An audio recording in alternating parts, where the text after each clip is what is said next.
பெண்கள் பொதுவா விசேஷ நாட்டுல வந்து நல்ல நகையெல்லாம் போட்டு வந்திருப்பீங்க. நம்ம வானொலியும் சொல்லியிருக்கிறாங்க, நம்ம இங்கேயும் சொல்லிட்டு இருக்கோமா, நகைகள் போட்டு வர வேண்டாம்னு.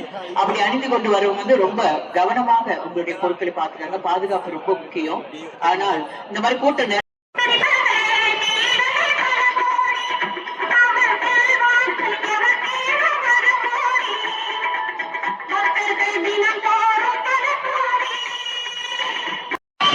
Viva!